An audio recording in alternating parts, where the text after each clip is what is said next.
Nunca había corrido tan rápido a mis 66 años como aquella tarde en que recibí la llamada del hospital.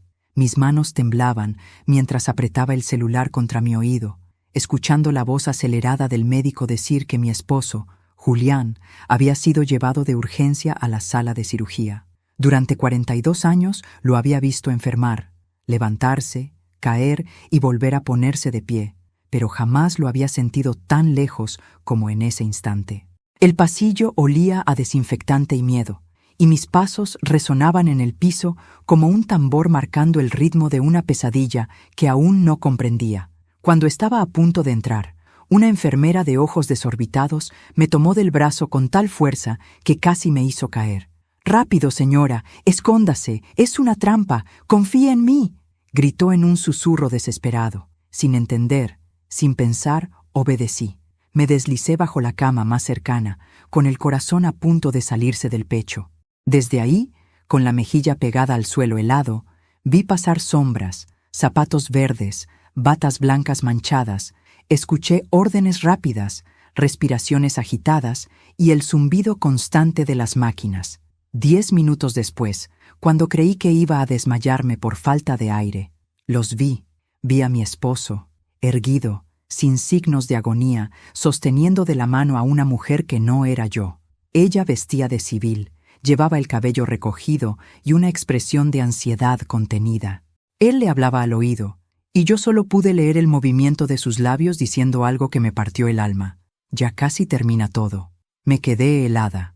El marido que yo creía al borde de la muerte estaba allí, caminando, conspirando, vivo, y ocultándome algo desde el centro mismo del hospital. Quise gritar, salir de debajo de la cama, arrancarle la verdad allí mismo, pero mis piernas no respondieron. El miedo me paralizó como nunca antes. Pasaron más personas, se cerró una puerta, y quedé sola con el eco de lo que había visto. Cuando finalmente me atreví a salir de mi escondite, mis manos estaban tan frías que apenas podían sostener mi bolso. Me apoyé en la pared, respirando con dificultad, mientras una pregunta me desgarraba el pecho. ¿De qué trampa hablaba esa enfermera? ¿Y por qué mi esposo estaba caminando con tanta normalidad cuando, según los médicos, luchaba por su vida? Pero antes de continuar, quiero hacerte una invitación muy especial. Suscríbete al canal y deja tu me gusta. Esto me ayuda a ver que me apoyas y disfrutas de mis historias. Y comenta aquí abajo desde qué ciudad nos estás viendo. Ahora, continuemos. Conocí a Julián cuando aún teníamos la piel tensa y los sueños intactos. Yo tenía 22 años y él 26. Trabajaba como auxiliar contable en una pequeña empresa de transporte. No era guapo, pero tenía una seguridad tranquila que me conquistó desde el primer día. Nos casamos jóvenes, con poco dinero, muchos planes y una fe ciega el uno en el otro. Yo cosía por las noches para ayudar con los gastos, él aceptaba turnos extras y juntos levantamos una familia que, hasta ese día en el hospital, yo creía sólida como una roca. 2 hijos, una casa pagada con años de sacrificio, domingos de misa, cumpleaños modestos y una rutina que, con el tiempo, se volvió refugio. Ahora esa vida parecía un decorado de cartón que amenazaba con venirse abajo. Salí al estacionamiento del hospital sin saber exactamente cómo mis pies me llevaron hasta allí. El cielo estaba gris, como si incluso el clima quisiera advertirme de la tormenta que se avecinaba. Me senté en una banca, presionando el pecho para intentar calmar el dolor que me atravesaba. Durante más de 4 décadas, Julián había sido mi compañero, mi confidente, el hombre que me tomó de la mano cuando enterré a mis padres, cuando perdí embarazos, cuando atravesé la menopausia entre sofocos y lágrimas nocturnas. ¿Cómo podía ser que, en una sala de cirugía, descubriera que no lo conocía en absoluto? Quise pensar que había malinterpretado la escena. Quizás estaba bajo efectos de medicamentos, quizás mi mente, cansada, había construido una imagen equivocada, pero la voz de la enfermera seguía resonando dentro de mí como un martillo implacable. Es una trampa, una palabra corta, dura, peligrosa. Regresé al interior del hospital fingiendo tranquilidad. Pregunté por Julián en recepción y me dijeron que la cirugía había sido prolongada, que aún no podían darme información. Mentían. Yo ya había visto con mis propios ojos que él no estaba inconsciente en una mesa de operaciones. luchando por su vida como me dijeron. Decidí esperar y observar. Eso fue lo que hice la mayor parte de mi matrimonio. Esperar a que él llegara del trabajo, observar su cansancio, interpretar sus silencios. Aquella vez no sería diferente, solo que ahora esperaba una verdad capaz de destruirlo todo. 2 horas después, una doctora salió con el rostro serio y me informó que la intervención había sido complicada pero exitosa, que debía verlo más tarde. Asentí con la cabeza, fingiendo alivio, mientras por dentro me sentía como una actriz en un teatro macabro. Esa noche no dormí.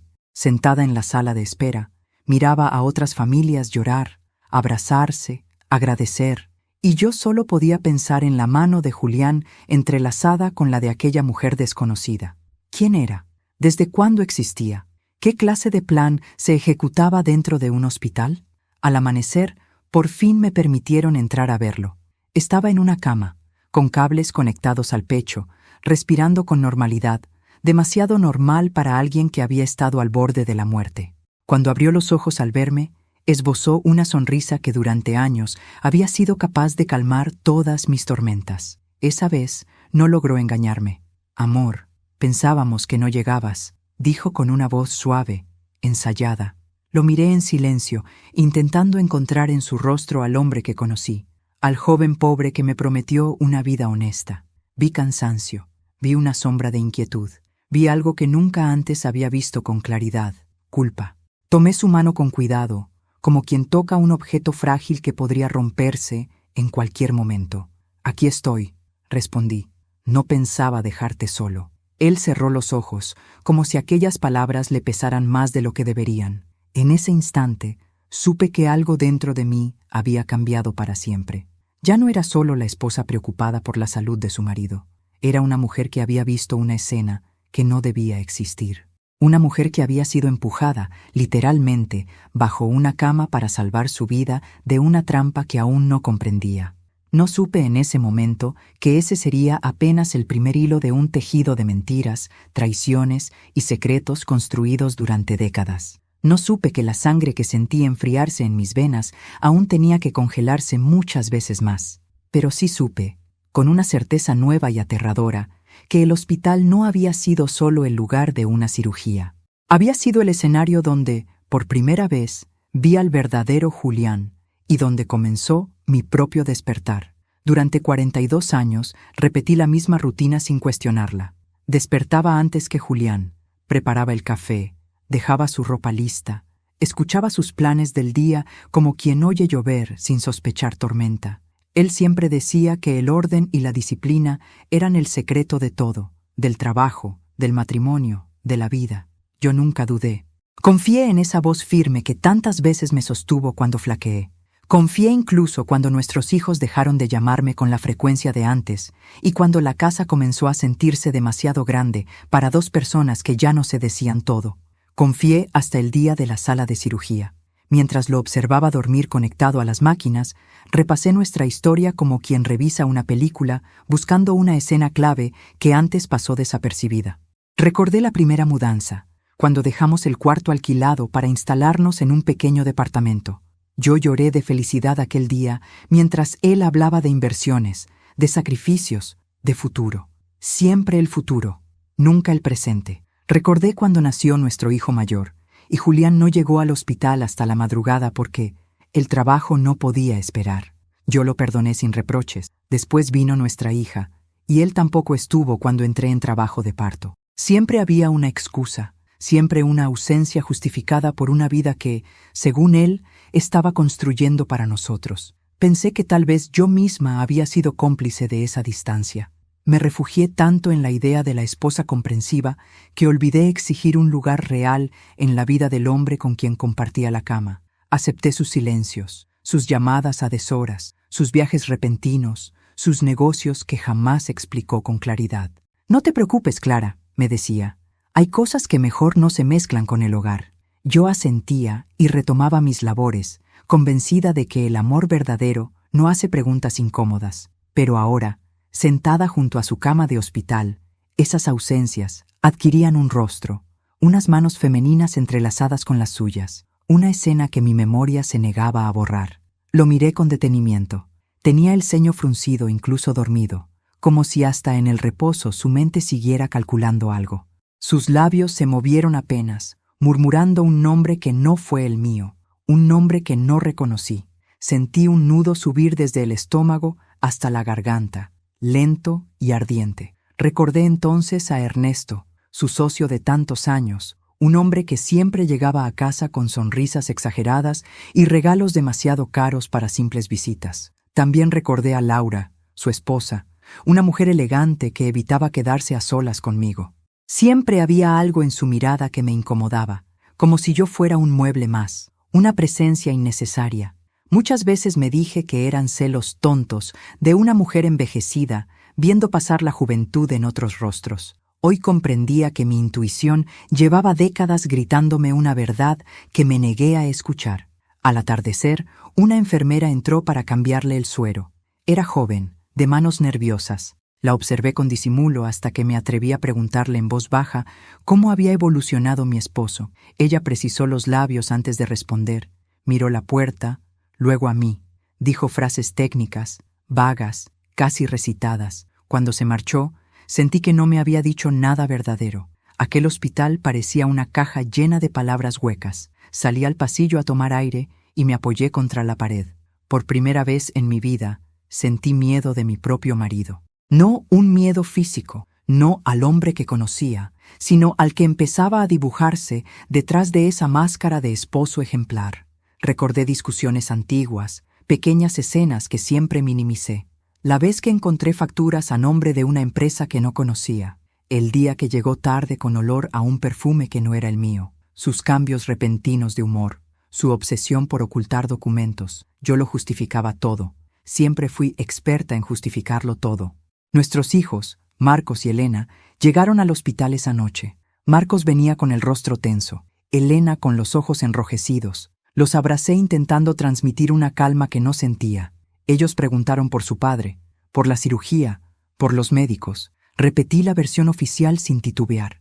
Todavía no estaba lista para destruirles la imagen del hombre al que admiraban. Todavía creía que quizá, solo quizá, yo estaba equivocada. Cuando quedé a solas con mi hija en la cafetería, ella me observó con detenimiento. «Mamá, estás rara», me dijo. «No lloraste». No supe qué responderle.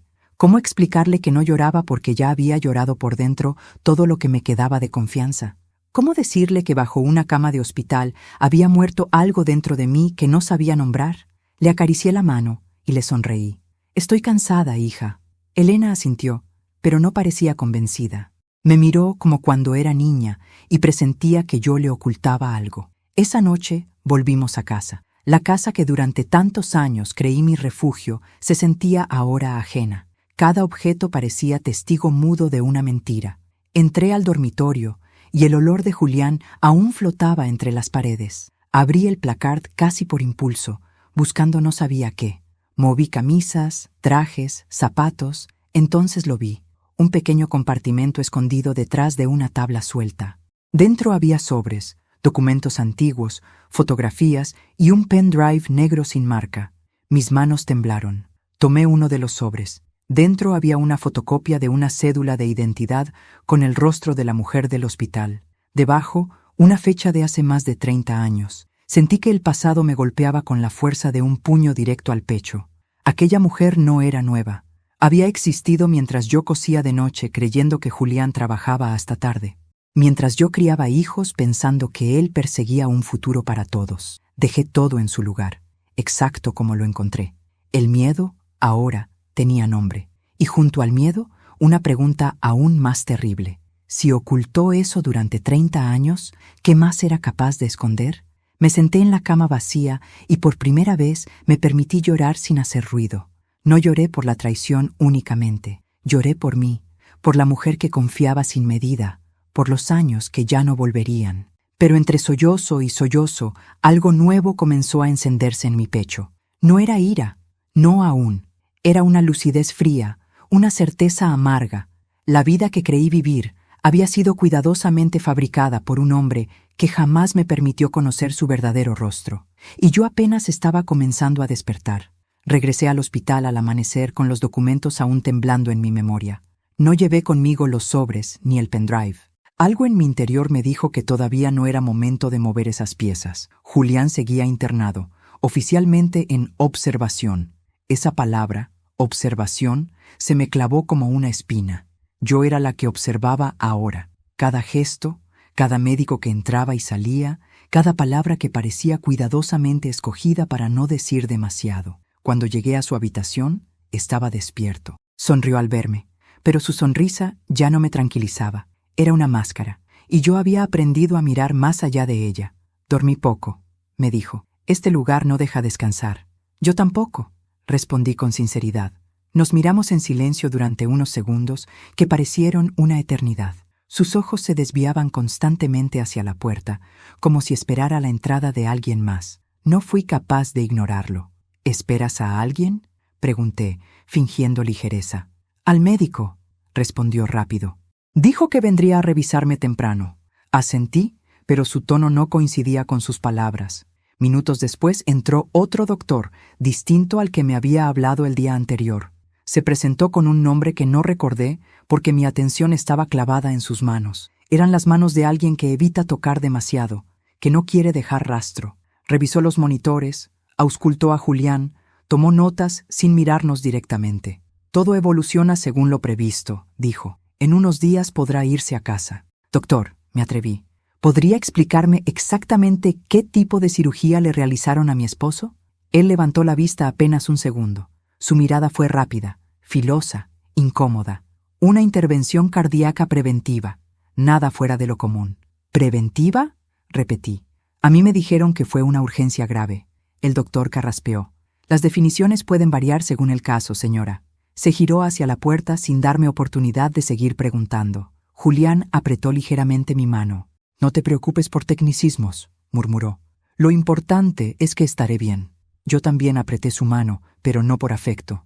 Fue para sentir si temblaba. Y temblaba. Salí al pasillo con el estómago revuelto. Algo no encajaba. Nada encajaba. Deambulé por los corredores hasta que vi una silueta conocida doblar en una esquina. Era la misma enfermera que me había empujado bajo la cama. Tenía el cabello escondido bajo el gorro quirúrgico, pero sus ojos, esos no los olvidaría jamás. «¡Enfermera!», la llamé en voz baja. Se detuvo, miró alrededor, dudó, luego se acercó. «Señora, yo no debía decir nada aquel día». «Lo sé», respondí, «pero ya lo dijo, y ahora necesito comprender». Ella tragó saliva. «No puedo hablar aquí». Me indicó una salida lateral del hospital. Caminamos en silencio hasta una pequeña escalera de emergencia donde apenas entraba la luz. Allí, finalmente, me miró de frente. «Su esposo no estaba siendo operado en el momento que usted cree», dijo. La cirugía real ya había terminado horas antes. Entonces, ¿qué hacían en aquella sala? Lo que yo vi, sus ojos se llenaron de miedo. Fue una reunión. Médicos que no eran del turno, una mujer de civil, documentos sobre la camilla. No era un procedimiento médico común. Mi corazón comenzó a latir con una violencia que me mareó. ¿Una reunión para qué? Para cerrar algo, susurró. Algo que yo no debía ver. ¿Y la trampa de la que habló? Ella dudó un instante. A usted la citaron al hospital antes de tiempo. Si hubiera entrado directamente a esa sala, habría visto demasiado. Por eso le pedí que se escondiera. Un escalofrío me recorrió de pies a cabeza. ¿Quién quiso que yo no viera? No lo sé con certeza, admitió, pero su esposo estaba muy nervioso. Yo lo noté desde el primer momento. Mi mente volvió a la mujer de la mano que no era la mía, al susurro confidente, a los secretos en el placard. ¿Esa mujer, quién era?, pregunté. No lo sé, respondió. Solo escuché que uno de los médicos la llamó por un nombre, Elisa. El nombre me atravesó como un relámpago. Elisa.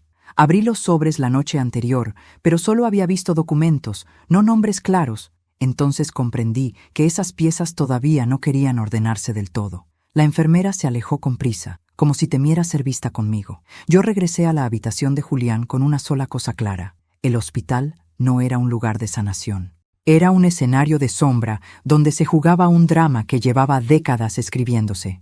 Ese mismo día, mientras él dormía sedado después de otro control de rutina, aproveché para revisar sus pertenencias. Encontré un celular que no era el suyo habitual. Sabía que no debía hacerlo. Sabía que cruzar esa línea tendría consecuencias, pero ya no había marcha atrás. Al encenderlo, apareció una pantalla bloqueada. Probé con fechas importantes: nuestro aniversario, el nacimiento de los hijos. Nada. Probé entonces con la fecha del documento que había visto en casa. Se abrió de inmediato. Mis manos comenzaron a sudar. Mensajes, llamadas, notas de audio. Todo con un solo contacto guardado con iniciales. E. Primero leí el mensaje más reciente. Ya casi termina todo. Cuando salga del hospital, nadie sospechará. Lo hiciste bien. Sentí náuseas. Había fotos, selfies tomados en lugares que yo jamás conocí. Restaurantes, viajes, incluso un apartamento que no era nuestro. Mujeres y hombres que sonreían alrededor de una mesa elegante. Ninguno era de mi familia. Una llamada entrante interrumpió mi lectura. El nombre apareció en la pantalla. Elisa. No contesté. El teléfono vibró una vez más. Luego un mensaje. ¿Está todo bajo control? Apagué el dispositivo con manos temblorosas. Regresé a su lugar exacto en el cajón. Me senté junto a la cama y lo observé dormir. El hombre que había sido mi hogar se estaba convirtiendo lentamente en un desconocido. Esa noche, de regreso en casa, saqué al fin los sobres del escondite. Leí documentos con sellos de clínicas privadas, contratos de sociedades médicas, transferencias de dinero a nombres que yo jamás había escuchado. Julián no solo tenía una vida paralela, tenía negocios ocultos, y no eran limpios. El pendrive me dio más miedo que los papeles. Lo conecté a la computadora con el corazón cayéndome al suelo. Videos comprimidos, grabaciones de audio, algunas marcadas como respaldo, otras como final. Abrí la primera. La voz de Julián llenó la habitación. Si algo sale mal, asegúrense de que mi esposa no vea nada, decía con frialdad. Ella no debe enterarse nunca. Yo estaba sentada en la oscuridad de mi propio dormitorio, escuchando a mi esposo organizar mi propia ignorancia. Cerré los ojos con fuerza. Las lágrimas no salían. Ya no podía llorar. Había entrado en una etapa distinta del dolor, una en la que el alma se vuelve dura para no romperse.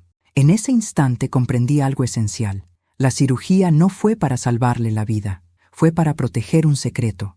Y mi presencia en el hospital, aquella tarde, había sido un error dentro de su plan perfecto, pero un error que ya no podía borrar. Y yo, que durante 40 años fui la mujer que no hacía preguntas, acababa de convertirme en la que no aceptaría una sola mentira más. Dormí apenas unos minutos la noche después de escuchar la grabación.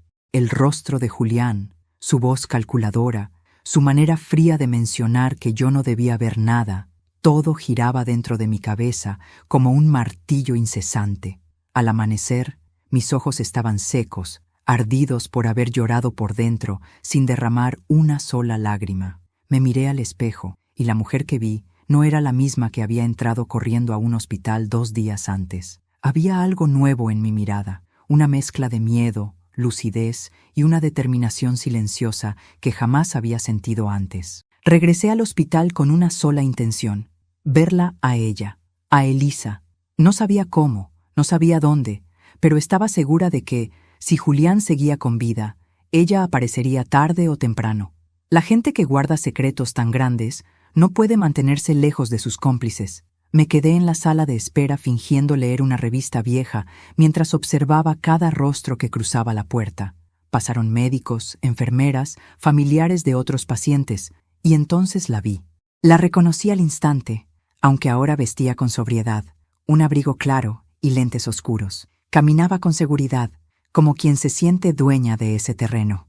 Mi corazón se aceleró, pero mi cuerpo permaneció inmóvil. Ella se detuvo en el mostrador de información, dio el nombre de Julián y preguntó por su habitación con naturalidad.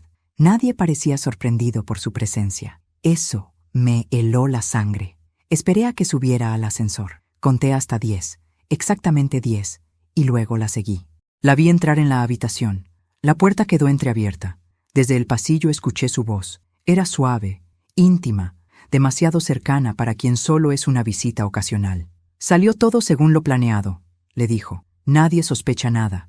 «Ella estuvo aquí», respondió Julián desde la cama. «Lo sé. Me dijeron que por poco entra a la sala. Sentí que el aire se me escapaba de los pulmones. Estaban hablando de mí. Abrieron una herida que yo aún no lograba cerrar.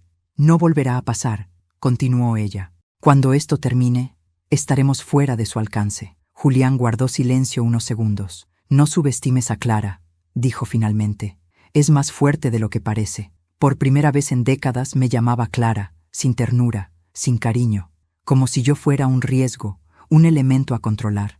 No entré, no hice ruido. Me retiré despacio antes de que ellos me vieran. Bajé las escaleras con las piernas temblando, pero sin detenerme. Esa mujer no solo existía, tenía un papel activo en la vida secreta de mi esposo, y yo ya no podía seguir fingiendo que era una casualidad. Horas después, en casa, saqué de nuevo los sobres. Esta vez los revisé con calma. Encontré una fotografía antigua, amarillenta por los años. Debajo había una anotación escrita con la letra de Julián. Elisa, 1989. Allí estaba ella, joven, con el cabello largo y los mismos ojos decididos. La reconocí de inmediato, y entonces el recuerdo regresó a mí con una claridad brutal. Elisa había trabajado con Julián en sus primeros años de contable, una muchacha discreta, siempre bien vestida, que venía a casa de vez en cuando con papeles para él. Yo la atendía con café y galletas mientras ellos hablaban de números que yo no entendía. Recuerdo que una vez, después de que ella se fue, noté que Julián estaba especialmente nervioso. Le pregunté si pasaba algo, y él respondió con una risa forzada que eran solo asuntos de trabajo. Poco tiempo después, Elisa desapareció de nuestras vidas. Él dijo que había cambiado de empresa. Yo no volví a pensar en ella. Hasta ahora. Busqué más entre los documentos. Encontré transferencias de dinero hechas a una cuenta que llevaba su nombre. Durante años, décadas. No eran sumas pequeñas. Eran cantidades que explicaban muchas cosas. Los viajes repentinos, los lujos silenciosos, las ausencias. Sentí una punzada de humillación tan profunda que tuve que sentarme. Durante 40 años yo había contado monedas para completar el mercado de la semana, mientras Julián enviaba dinero en secreto a la mujer que ahora lo visitaba en el hospital como si fuera la dueña de su vida. Pero lo peor todavía no había llegado. Entre los sobres había un expediente médico antiguo, con fecha de hace 35 años. El nombre del paciente era el de Elisa. Diagnóstico: embarazo de alto riesgo. Médico tratante: el mismo cirujano que ahora atendía a Julián. Todo empezó a encajar en mi mente con una lentitud dolorosa. No quise creerlo. No hasta que vi el último documento, un acta de nacimiento. El nombre del padre estaba tachado, pero debajo, apenas visible, se alcanzaban a distinguir unas letras escritas con pluma. J.R. Julián Romero. El mundo giró a mi alrededor. Me faltó el aire. Apreté el papel con tanta fuerza que lo arrugué sin darme cuenta. Julián no solo me había sido infiel, había tenido un hijo con esa mujer. Un hijo que creció lejos de mis ojos, alimentado con el dinero que yo ayudé a ahorrar cosiendo, limpiando, renunciando a mis propios sueños. Me levanté como pude y caminé hasta la ventana. Afuera, la vida seguía su curso como si nada. Los autos pasaban, la gente hablaba, el sol brillaba. Yo sentía que el suelo bajo mis pies se había desintegrado. Volví a pensar en mis propios hijos, Marcos y Elena. ¿Sabían algo? ¿Habían sido también engañados? ¿Cuánto de esta mentira se había construido sobre la espalda de toda nuestra familia? Esa noche no regresé al hospital. No podía soportar ver a Julián después de descubrir que su traición no había sido un error fugaz, sino una vida entera, paralela, cuidadosamente protegida. Me costó aceptar que yo había sido la fachada de una respetabilidad que él necesitaba para sostener sus otros mundos. Al acostarme en la cama vacía, una imagen regresó a mí con violencia. La mano de Julián sosteniendo la de Elisa debajo de las luces blancas del hospital. Ya no sangraba solo por el engaño. Sangraba por los años robados, por la verdad enterrada, por la humillación profunda de haber sido útil para un plan que jamás me incluyó. Pero junto al dolor, algo comenzó a tomar forma en mi interior. Ya no era solo una herida, era una llama lenta, paciente, una certeza. Ellos me ocultaron una vida. Yo ya no tenía ninguna obligación de protegerlos. Y por primera vez desde que me casé, dejé de verme como la esposa fiel y silenciosa. Empecé a verme como lo que en realidad siempre fui, una mujer que ahora sabía demasiado para seguir callando. Elisa había salido de la sombra. Pero yo también. Pasé 2 días sin volver al hospital. Apagué el celular, Cerré cortinas, dejé que el mundo quedara del otro lado de la puerta, mientras dentro de mí las piezas de una vida entera comenzaban a reacomodarse con violencia. No lloré, no grité, no rompí nada. Me limité a caminar por la casa como un fantasma que por primera vez ve las paredes del lugar donde ha estado encerrado durante décadas. Cada objeto me hablaba con una voz nueva. La mesa donde celebramos tantos cumpleaños, la silla de Julián, su almohada, sus libros, incluso su olor impregnado en los armarios, ahora me resultaban ajenos, casi ofensivos. Pensé en Elisa, en su hijo, en los viajes, en las transferencias, en las mentiras tejidas con una paciencia enfermiza. Pensé en mí, en Clara, la mujer que creyó en un matrimonio tan sólido que jamás imaginó que su esposo era capaz de construir otra familia en paralelo mientras ella envejecía sosteniendo la fachada. La traición ya no me dolía solo como esposa, me dolía como mujer que había entregado su juventud, su tiempo, su cuerpo y su fe a un hombre que utilizó todo eso como herramientas para sostener su doble vida. Volví a abrir el pendrive. Ahora lo hice sin temblar. Revisé cada archivo con cuidado. Las grabaciones revelaban movimientos de dinero, conversaciones cifradas, acuerdos con personas que no conocía.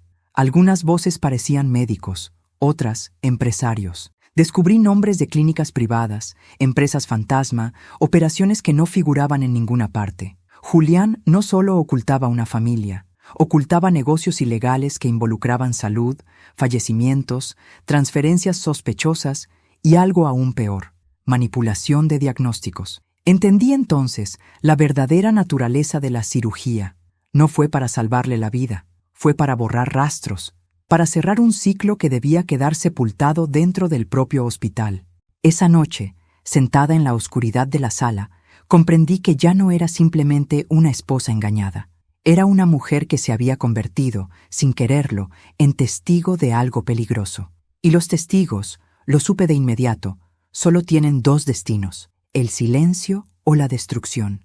Me pregunté qué debía hacer. Denunciarlo significaba enfrentar no solo a Julián, sino a toda una red de gente poderosa. Irme significaba cargar con el peso de la verdad en soledad, dejando que ellos siguieran impunes. Confrontarlo directamente podía ponerme en peligro. Orcas opciones se cerraban una a una como puertas en un pasillo sin salida. Por primera vez en mi vida pensé en mí por encima de todos, no como esposa, no como madre, no como pilar de nadie. Pensé en mí como mujer traicionada, utilizada, manipulada durante 40 años. Y ahí, en ese silencio espeso, nació la rabia. No fue una rabia explosiva, de gritos y platos rotos. Fue peor. Fue una rabia fría, lenta, organizada. Una que no destruye a ciegas, sino que observa, calcula y espera. Volví al hospital al tercer día. Julián estaba de mejor ánimo, según decían los médicos. Caminaba con ayuda, sonreía a todo el que cruzaba su mirada. El hombre ejemplar, el esposo sobreviviente, el milagro médico. Yo entré con el rostro sereno que tantos años había perfeccionado. Pensé que no vendrías hoy, dijo con voz suave. Necesitaba tiempo, respondí. Te entiendo, susurró. Todo fue muy fuerte. Sí, fue muy fuerte, pensé. Pero no por la cirugía. Me senté junto a su cama. Hablamos de trivialidades, del clima, de los hijos, de la comida del hospital. Yo asentía, respondía, sonreía. Por dentro memorizaba cada gesto, cada titubeo, cada palabra mal colocada. Él estaba inquieto. Yo lo notaba. Me observaba como quien evalúa un riesgo silencioso. Entonces entró ella, Elisa, vestida de enfermera, pero sus pasos no eran los de alguien que pertenece a ese lugar. Se quedó congelada al verme. Por un segundo, nuestros ojos se cruzaron. Los suyos se llenaron de una sorpresa que no pudo ocultar. Los míos permanecieron tranquilos. Soy parte del equipo de turno, dijo, con una mentira mal armada. Muchas gracias por cuidar tan bien a mi esposo. Respondí con educación impecable. Julián me miró, tenso. Elisa evitó cruzar más palabras conmigo. Salió al instante. Yo había confirmado lo que necesitaba. Ella no solo era su pasado, era su presente, y era parte activa de todo aquel entramado. Esa noche, al regresar a casa, tomé una decisión definitiva. Antes de continuar, dime aquí en los comentarios qué te está pareciendo esta historia hasta ahora ¿Y qué harías tú en su lugar? No te vayas del video, porque lo que viene a continuación te pondrá la piel de gallina. Decidí que no huiría. Decidí que no lloraría más en silencio. Decidí que no denunciaría de inmediato. Lo más efectivo no siempre es lo más rápido. Lo más efectivo es lo que deja sin salida. Decidí que iba a averiguar todo. Y cuando dijera la verdad, no sería solo la verdad de una esposa engañada. Sería la verdad que derrumba imperios. Al día siguiente, fingí una normalidad impecable. Llamé a Marcos, a Elena, les dije que su padre evolucionaba bien, que pronto volvería a casa. Organicé la cocina, hice compras, lavé ropa. Nadie notó el cambio en mí. Nadie notó que ahora cada movimiento que hacía tenía una intención oculta. Busqué viejas agendas, números telefónicos, contactos que había ignorado durante años. Llamé a una antigua amiga que había trabajado como secretaria en la empresa de Julián antes de jubilarse. Fingí nostalgia. ¿Recuerdas a Elisa? Le pregunté sin rodeos. Hubo un silencio del otro lado de la línea. Sí, respondió. Pensé que tú lo sabías. ¿Saber qué? Que ella manejaba los movimientos más delicados. Era la única que tenía acceso a ciertas cuentas. Mi cuerpo se tensó. ¿Y el hijo? Pregunté casi sin voz. Mi amiga suspiró. Todo el mundo lo sabía, Clara. Nadie lo decía en voz alta. Pensé que tú... Bueno, nunca quise herirte. Colgué sin despedirme. El dolor que sentí fue tan profundo que por segundos creí desmayarme. No solo había sido engañada por Julián, había sido engañada por todos. Mi matrimonio había sido un secreto a voces, y yo, la única que no lo sabía. Pero algo había cambiado. Ya no quería respuestas para llorar. Quería respuestas para construir algo nuevo sobre las ruinas. Esa noche, abrí una libreta vieja y comencé a escribir nombres, fechas, datos, conexiones, todo lo que pudiera servir como prueba, todo lo que pudiera convertirse en un arma legal, moral y pública. Miré mi reflejo en el vidrio de la ventana. Las arrugas seguían ahí, el cabello blanco también, pero en mis ojos había surgido una mujer que yo nunca había conocido. No era la Clara sumisa, no era la esposa que espera, era alguien distinto, alguien que ya había elegido no perdonar sin verdad, alguien que había decidido que la última jugada no la harían ellos, la haría yo. Comencé a moverme en silencio, como se mueven quienes saben que un paso mal dado puede costarles la vida entera. Cada mañana despertaba con el mismo ritual: preparar café, ordenar la casa, mirar por la ventana como si nada dentro de mí estuviera ardiendo. Pero por dentro, cada minuto era una jugada calculada. Ya no me permitía impulsos, no preguntaba en voz alta, no mostraba desconfianza. Observaba, anotaba, esperaba. Julián fue dado de alta una semana después. Regresó a casa como el sobreviviente que todos admiraban. Los vecinos enviaron flores, los hijos llamaban cada noche, la gente hablaba del milagro.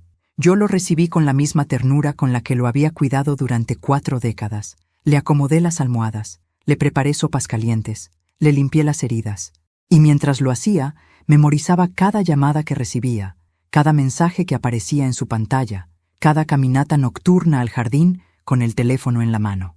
Elisa llamaba poco, pero cuando lo hacía, Julián se encerraba en el baño o salía al patio. Yo fingía no notar nada. Aprendí a moverme sin hacer ruido, a escuchar conversaciones a través de puertas entreabiertas, a reconocer los silencios densos. De noche, cuando él dormía, su respiración acompasada me permitía revisar su teléfono con cuidado. Había aprendido a desbloquearlo sin dejar rastro.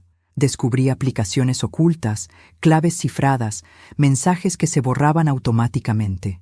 Todo estaba diseñado para no dejar huellas, pero yo ya había aprendido a leer entre líneas. Volví a contactar a mi antigua amiga de la empresa.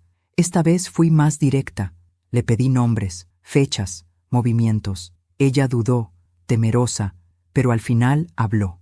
Me mencionó reuniones secretas, documentos que se destruían al terminar el día, un sistema paralelo de cuentas. Me habló también de una clínica privada donde Julián llevaba pacientes especiales, personas con mucho dinero, con mucho poder, con enfermedades que no debían figurar en ningún registro oficial. Empecé a entender la magnitud de lo que tenía frente a mí. Julián no era solo un infiel. Había sido durante décadas pieza clave de una estructura donde la vida humana se convertía en un número dentro de una transferencia. Una tarde, aprovechando que él dormía profundamente por los sedantes, entré a su estudio, ese cuarto al que yo casi nunca entraba, por respeto a su trabajo. Allí encontré lo que había estado buscando desde el principio, una caja fuerte empotrada detrás de un cuadro antiguo. Ya conocía la combinación gracias a uno de sus audios. La abrí sin dificultad. Dentro había dinero en efectivo, pasaportes a nombre de terceros, contratos en idiomas que apenas entendía, y un cuaderno negro con letra de Julián. Lo tomé con manos frías. No eran notas románticas ni reflexiones personales. Eran listas, pagos, nombres tachados, observaciones médicas, iniciales, fechas de procedimientos. Sentí náuseas al leer uno en particular. Paciente RM. Diagnóstico modificado. Familia no informada. Recordé a Raimundo, un viejo conocido del barrio que murió años atrás tras una supuesta operación de rutina. Su viuda jamás entendió qué había pasado. Yo había ido a su funeral con una torta casera, pensando que la vida era injusta. Ahora entendía que la injusticia también tiene dirección. Cerré la caja fuerte como si nada. Regresé a la cocina y puse a hervir agua. Julián despertó poco después. «¿Qué haces?», preguntó. «Lo de siempre», respondí. «Cuidarte». Y era verdad. Lo cuidaba. Lo cuidaba de mis propias manos. Comencé a visitar a viejos conocidos bajo excusas inocentes. Una tía enferma, un aniversario olvidado, un café casual. En cada encuentro hacía preguntas que parecían recuerdos sueltos, pero que en realidad buscaban patrones. Descubrí muertes tempranas, herencias conflictivas, diagnósticos confusos. Poco a poco, el rompecabezas adquiría forma. Una noche, Elisa apareció en la casa. Yo estaba en la sala cuando escuché su voz en el recibidor. No había llamado antes. No había avisado. Julián se levantó de inmediato, incómodo. «No deberías venir aquí», le dijo en voz baja. «Tenemos que hablar», respondió ella con firmeza. «Algo no está saliendo como esperamos». Yo entré al recibidor con una sonrisa serena. «Buenas noches», dije. «¿Desea un café?» Elisa me miró con un desprecio apenas disimulado. «Gracias, no», respondió. «Solo vine por asuntos urgentes». «Entonces háblenlos aquí», propuse. «Esta también es mi casa». Julián se tensó. Elisa dudó. Por un segundo creí que se marcharía, pero al final aceptó quedarse. Hablaron de términos que al oído de cualquiera habrían sonado a simples negocios. Plazos, entregas, retrasos, documentos. Yo servía agua y galletas como si no entendiera nada, pero cada palabra quedaba archivada en mi memoria. Antes de irse, Elisa me miró fijamente. «Usted es una mujer muy fuerte», dijo. «Lo admiro». «No me conoce», respondí con calma. «Tal vez más de lo que cree». Cerré la puerta tras ella. Julián no me miró a los ojos durante el resto de la noche. A partir de ese día supe que el tiempo se agotaba. Algo se movía entre ellos. Algo grande. Y yo tenía que acelerar mis pasos. Armé un archivo digital con copias de todo. Documentos, transferencias, audios, fotos, nombres. Lo repartí en 3 pendrives distintos. Uno quedó conmigo. Otro lo escondí fuera de casa, en un lugar que solo yo conocía. El tercero lo confié a una persona que jamás sospecharían, la esposa de uno de los antiguos socios de Julián, una mujer que había sufrido en silencio una historia muy parecida a la mía. «Si algo me pasa», le dije, «entrégalo a la prensa». Ella entendió sin hacer preguntas. Cada noche, antes de dormir, repasaba mentalmente las jugadas como si se tratara de un tablero invisible. Ellos creían tener el control, creían haber borrado todas las huellas. Creían que yo seguía siendo la mujer que no preguntaba, la que obedecía, la que confiaba ciegamente. No sabían que yo ya no jugaba para salvar mi matrimonio, jugaba para salvar mi verdad. Y quien aprende a moverse en la sombra, aprende también a encender incendios en silencio.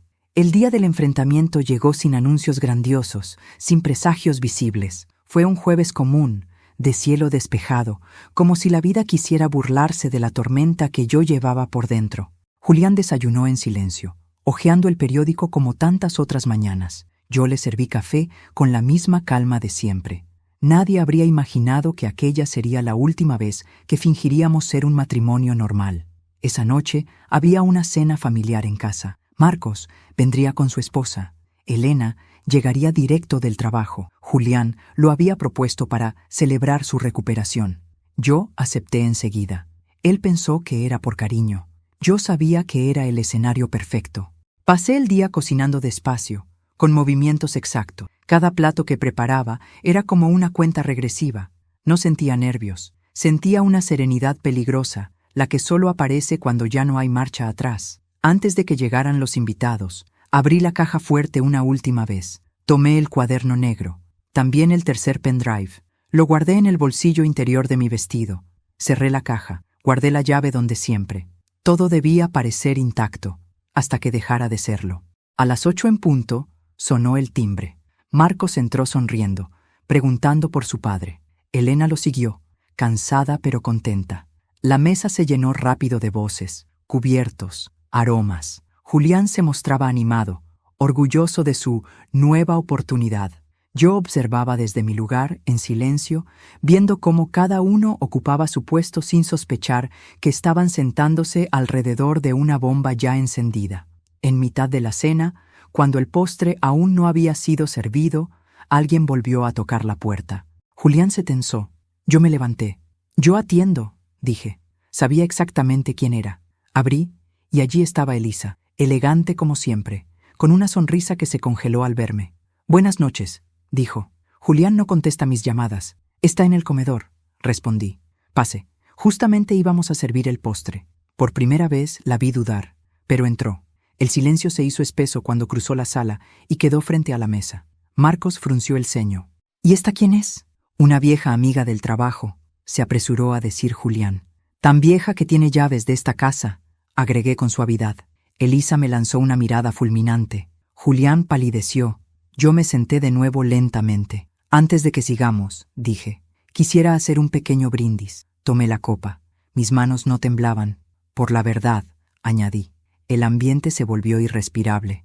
Marcos y Elena se miraron confundidos. «Mamá, ¿de qué hablas?» Entonces saqué el cuaderno negro y lo dejé sobre la mesa. Sonó hueco, pesado. «De esto», Julián se levantó de golpe. «Clara, no sabes lo que estás haciendo». «Lo sé muy bien», respondí. «Lo he sabido durante semanas». Abrí el cuaderno en una página marcada. Leí en voz alta nombres, fechas, procedimientos. Marcos me miraba como si no entendiera el idioma en el que hablaba. Elena empezó a llorar sin saber por qué. Luego saqué el pendrive. «Aquí están las grabaciones», continué. «Las transferencias, los diagnósticos alterados, las cirugías que nunca fueron necesarias». Elisa dio un paso atrás. «Esto es una locura», dijo. «No tienes pruebas reales». «Claro que las tengo», respondí. «Y no solo yo». Saqué mi teléfono y lo puse en alta voz. Marqué un número que había memorizado. «Señora Raquel», dije cuando atendieron. «Ya puede venir».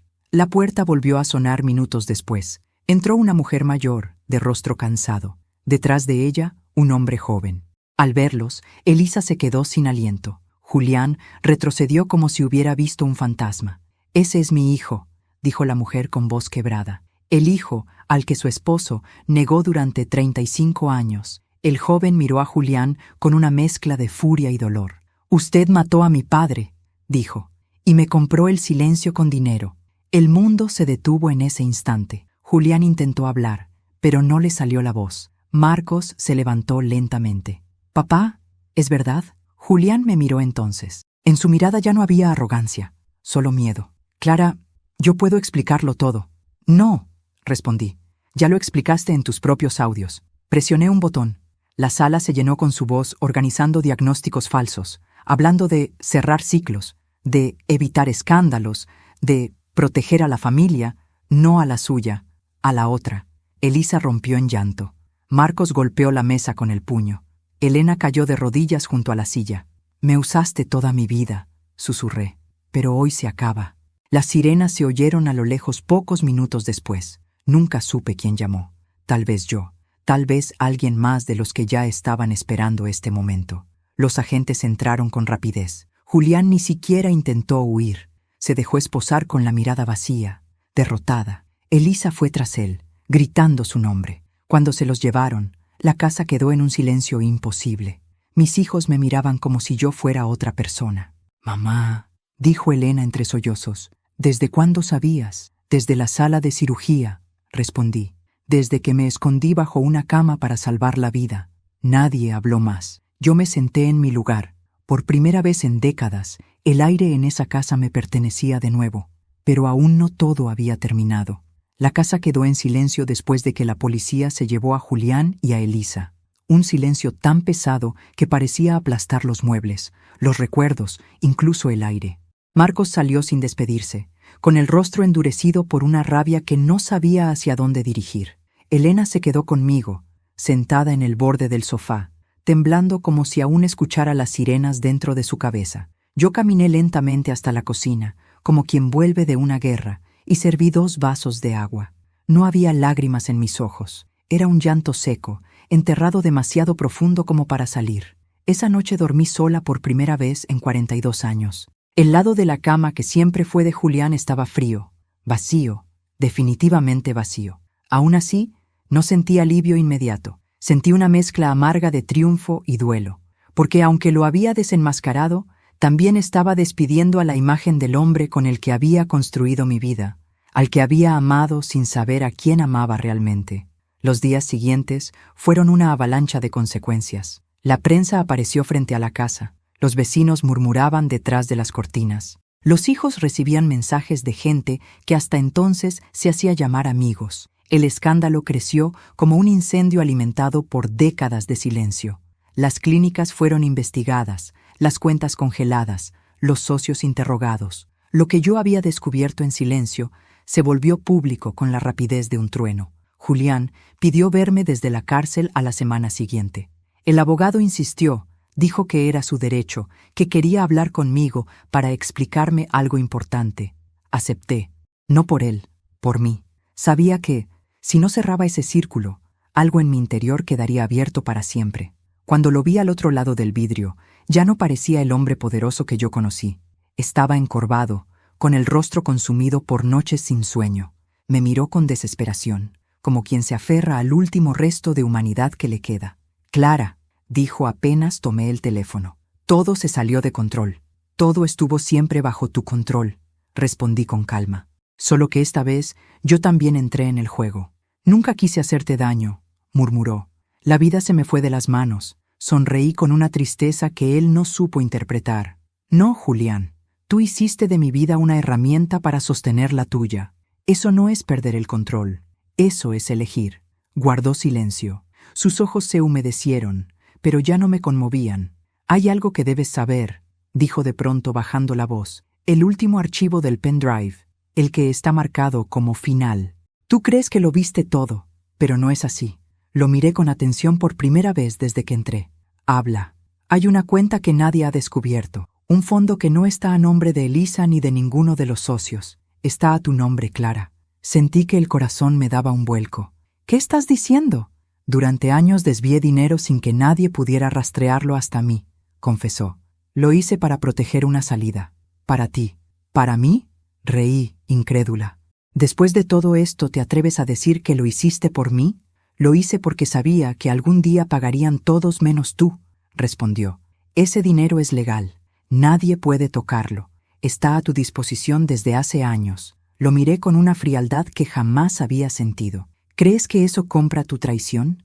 No, dijo con los labios temblorosos, pero es la única cosa limpia que hice en medio de tanta suciedad.